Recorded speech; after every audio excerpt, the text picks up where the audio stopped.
Cette violence, elle a entraîné de la dépréciation, du manque de confiance en soi, dépendance affective, trauma d'abandon, peur du rejet. Bonjour, je m'appelle Kian Tran Kyu, je suis artiste non-binaire d'origine vietnamienne. Aujourd'hui, je viens de vous parler d'héritage traumatique et plus particulièrement de transmission de la violence au sein des familles racisées. La famille de mon père, ce sont des Vietnamiens du Cambodge. Mes grands-parents ont élu domicile au Cambodge et ils ont eu leurs enfants là-bas, dont mon père et ses frères et sœurs. Dans les années 70, Sihanouk a été démis de ses fonctions et les dirigeants qui lui ont succédé ont adopté une politique anti-vietnamienne qui a déplacé et exilé des milliers de Vietnamiens de retour au Vietnam car le Cambodge leur était devenu beaucoup trop hostile. Ma famille s'est retrouvée donc sur les routes pour retrouver la guerre au Vietnam qui faisait rage à ce moment-là. C'est ma deuxième tante qui finit par se retrouver en France et fait venir à la sueur de son front 6 membres de sa famille, dont mon père. C'est comme ça que une grosse majeure partie de ma famille se retrouve en France. J'ai grandi dans un environnement extrêmement violent, à la fois à l'école où je me faisais harceler, mais ça c'est un autre sujet, et à la maison. Mon père, je l'ai toujours connu comme quelqu'un de violent. Donc c'était à la fois la violence physique, verbale,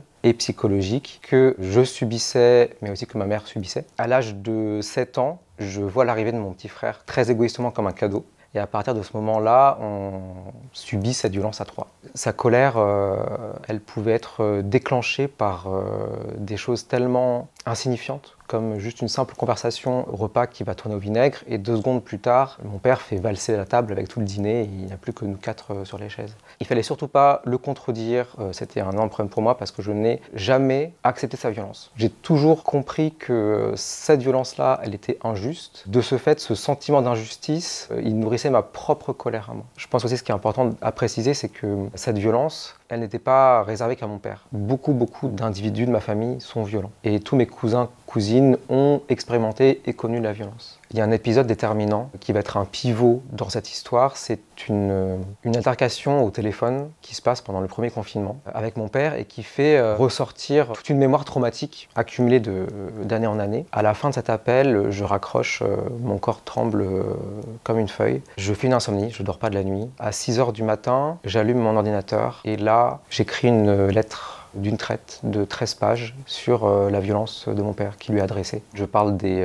répercussions sur ma personne. Cette violence, elle a entraîné de la dépréciation, du manque de confiance en soi, du people pleasing, dépendance affective, trauma d'abandon, peur du rejet, autodestruction, terreur nocturne, cauchemar. Je lui dis dans ma lettre, je rêve régulièrement que tu nous tues à la hache. Maman, Yanis et moi. La deuxième chose que je lui dis dans cette lettre, c'est que je sais que cette violence n'a pas commencé avec lui et que je veux qu'il sache qu'elle ne s'est pas terminée avec lui. Quand tu subis une déflagration de violence, l'amour, c'est pas le premier réflexe que tu as. Malheureusement, c'est de nouveau la violence. Mon frère et moi, quand on était enfants, on s'est juré de ne jamais reproduire cette violence-là. Et maintenant qu'on est adulte, on la décèle dans énormément de nos comportements.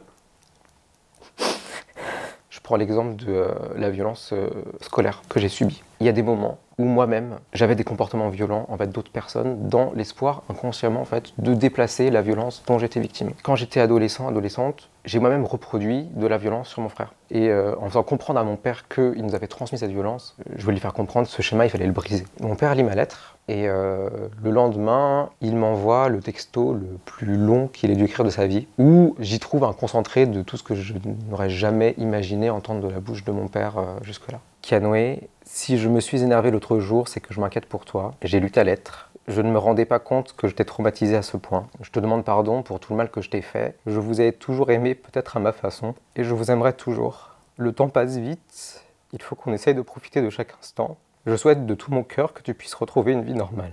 Je t'aime, mon fils.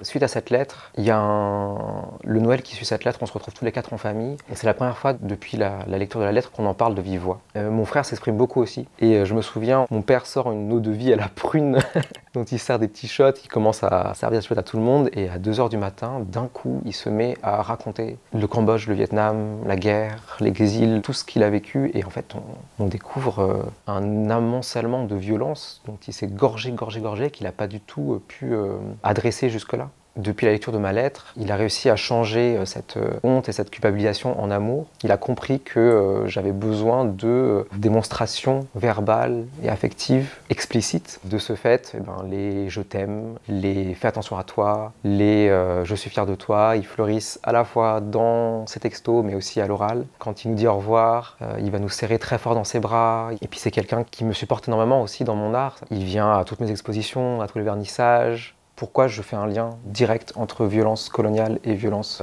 intrafamiliale au sein des familles racisées issues de l'immigration? La violence coloniale, forcément, c'est déjà cette violence qu'ont subi nos ancêtres dans leur pays pendant la colonisation, qui résultait d'un système de pensée qui hiérarchisait les individus selon des critères discriminants et dont les conséquences ont été multiples: du racisme, fétichisme, massacre, viol, déplacement de population. Il y a ensuite ce qu'on a une violence post-coloniale. Les personnes qui ont déjà vécu tout ce bagage traumatique, ils se retrouvent en France, et en France, ils subissent à nouveau une autre forme de violence. Le racisme, c'est du contrôle aux faciès, de la discrimination à l'embauche, c'est des violences policières. Tout ça, ça génère des traumatismes communautaires, des traumatismes collectifs. Et quand on n'a pas pu répondre à cette violence, la retourner contre l'oppresseur parce que l'oppresseur est trop conséquent, quand on n'a pas pu la tourner vers l'extérieur, cette violence, on la tourne vers l'intérieur. Et l'intérieur, c'est les espaces intimes, c'est les personnes sur qui, inconsciemment, on se rend compte qu'on exerce une forme de domination. Quand on s'aime pas soi-même, c'est difficile d'aimer les autres et c'est difficile de leur enseigner ce que c'est que de s'aimer.